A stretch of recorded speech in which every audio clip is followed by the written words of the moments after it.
Okay guys, we are going to look at how to convert a mixed number to an improper fraction. Remember, a mixed number is just a whole number and a fraction together, and an improper fraction is when the top number, the numerator, is larger than the denominator, which is the bottom number on your fraction. Very easy to do. 3 very simple steps. We're going to go ahead and do an example for you. All right, so if I have 5 2/3, I want to make this into an improper fraction. Well, in elementary school, when you learn to do this technique, you were probably taught how to do Texas popcorn. I'm going to go ahead and show you this as I show you the steps. Texas popcorn is just fine to use if you are familiar with it and you want to continue using it. All it does is remind you of your orders of operations, okay?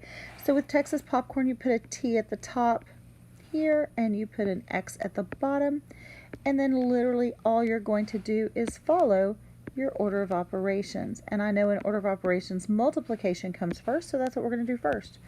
First thing I'm going to do is multiply my denominator. Remember, the denominator is the bottom number of your fraction and your whole number.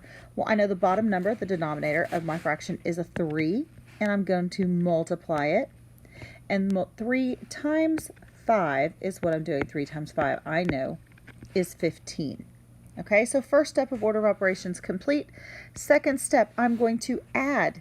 Okay, so I'm going to take and I'm going to add my numerator, which remember, numerator is the number on the top of my fraction.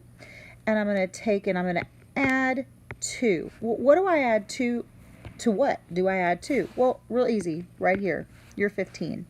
So I'm going to take 15 plus 2 gives me 17. Okay, almost done. Now all I have to do is put it together.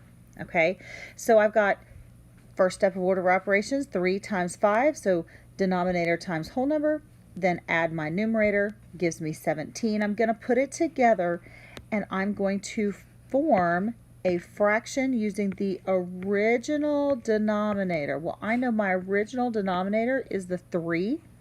So the number on top, my numerator is going to be 17. My denominator is going to be 3. Super simple. Okay, so let's check it. Every time I have an equation like this, I always want to check it, make sure I did my math right. Okay, so to check it, you always work backwards. So I'm going to take 17 divided by 3, and I'm going to change it back into from an improper fraction to a mixed number. So 3 goes into 17 5 times. I get 15 when I multiply that out. Subtract it, I get 2. And I know that I want to make this a fraction rather than leaving it as a remainder, okay, which is something you guys did in elementary school. So I'm going to take this 2 at the bottom, and I'm not making a decimal. I'm going to bring it up here and I'm going to make it look like a fraction. Okay, let's see if I can write the correct number. So that would be 2.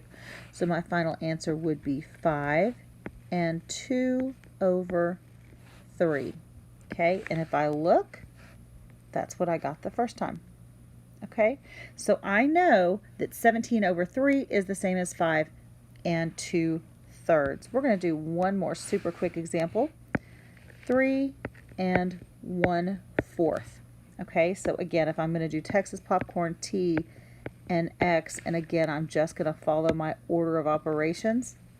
You do not have to do this part at all. If you can very visually see, oh, okay, 4 times 3 gives me 12. 12 plus 1, I'm going to change colors on that real fast. 12 plus 1 gives me 13. Then I know my final answer would be 13 over 4. Okay? So, makes sense? Have a great day.